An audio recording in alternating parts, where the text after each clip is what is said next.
पहले जिस गरीब को सबसे आखिरी समझा जाता था, सबसे छोटा कहा जाता था, आज सबसे बड़ी योजनाएं उसी के लिए बनी है। इन योजनाओं का दुनिया में सबसे बड़ी सरकारी योजनाएं कहा जा रहा है। आप देखिए, कोरोना की इतनी बड़ी मुश्किल आई, हमने 80 करोड़ गरीबों को मुफ्त राशन की योजना चलाई। कोरोना के बाद भी हमने मुफ्त राशन देना बंद नहीं किया, क्योंकि हम चाहते हैं कि जो गरीब अपने पैरों पर खड़ा हुआ है वो लंबी दूरी तय करे, उस पर अतिरिक्त बोझ न आए। ऐसी योजना इतने बड़े पैमाने पर दुनिया के किसी भी देश में नहीं है। हमने स्वच्छ भारत अभियान चलाया, देश के हर गांव में हर परिवार के लिए मुफ्त शौचालय बनाया।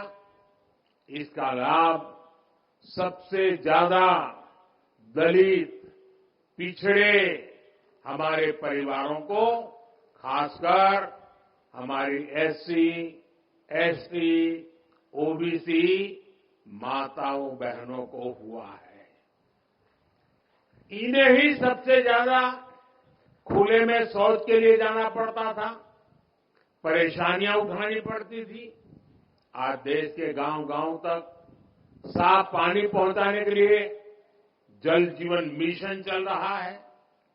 5 वर्षों से भी कम समय में 11 करोड़ से ज्यादा घरों तक पाइप से पानी पहुंचाया गया है। करोड़ों गरीबों को मुफ्त इलाज के लिए आयुष्मान कार्ड मिला है। उन्हें पहली बार ये हौसला मिला है कि अगर बीमारी आ भी गई तो इलाज के अभाव में जिंदगी खत्म नहीं होगी। इसी तरह जन-धन खातों से गरीब को बैंक जाने का अधिकार मिला है। इन्हीं बैंक खातों में सरकार सीधे पैसा भेजती है। इन्हीं खातों में किसानों को किसान सम्मान निधि जाती है, जिनमें से करीब 1.5 करोड़ लाभार्थी हमारे दलित किसान ही हैं। फसल बीमा योजना का लाभ उठाने वाले किसानों में बड़ी संख्या दलित और पिछड़े किसानों की ही है।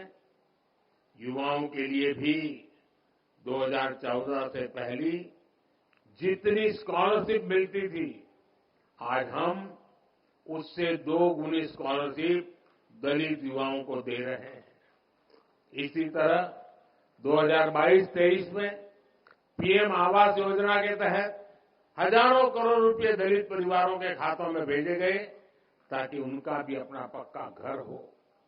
और भाइयों बहनों, भारत इतने बड़े बड़े काम इसलिए कर पा रहा है क्योंकि आज दलित, वंचित, पिछड़ा और गरीब के लिए सरकार की नीयत साफ है। भारत ये काम इसलिए कर पा रहा है क्योंकि आपका साथ और आपका विश्वास हमारे साथ